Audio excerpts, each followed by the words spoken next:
Can we say that carb cravings are feeding the fungus? And if you're noticing that you really crave carbs, it's the fungus sort of, pulling the strings of satiation? Maybe. It is true that the preferential fuel for Candida is sugar, but Candida can also survive off of amino acids if glucose is not available. And my thinking here is diet quality is probably more important than necessarily going low carb. And what I mean by that is when people reduced ultra processed foods, they're going to limit sugars, yes, but also other foods that have emulsifiers and can stimulate the immune system and are otherwise not conducive to health. And because of that, people may say, well, then you can't have any carbohydrates like, let's say, rice or fruit. And that might be going too far. Let me make the case here just briefly with two studies. A 1999 clinical trial, 28 healthy volunteers had their stool candida assessed. Then they were placed on a high sugar diet for 4 weeks. And they did not find an impact on candida. Quoting the authors here, a high sugar diet did not increase the frequency of Candida albicans positive samples. This may suggest that sugar is not that big of a deal. However, perhaps the fact that these were healthy subjects meant that they had a healthier immune system that could better counterbalance this. I think it's debatable. Here's the other study I wanted to share, a 2018 clinical trial.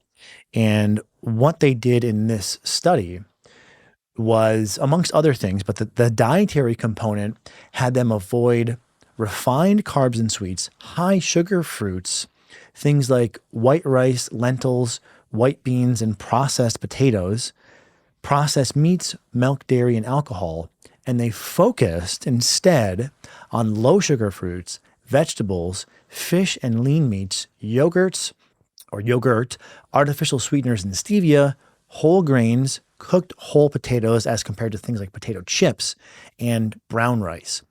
And this in of itself was enough to have a significant effect on the candida. In fact, if I'm recalling the details here correctly, the diet was more effective than, I believe it was nystatin, a different antifungal medication that was administered. So this is not, I would say, definitionally a low carb or keto diet. The reason why I paint this perspective is there have been a few individuals with which I've worked, and they were clearly underfed from a carb perspective. They weren't sleeping well, they had fatigue, they had thinning hair, and they remarked that they felt better when they consumed things like rice or brown rice, let's say, fruits, but they weren't eating them because they were concerned about candida. And that might be taking the diet a little bit too far. And like with anything else, you'll want to experiment and see, do you notice if you have some brown rice and low sugar fruits, your thrush flares, your vulvovaginal candida flares, you notice increased armpit rashing that is presumably fungus unless you've had it culture verified. So these are the practical things I'm hoping that you'll take away from this video.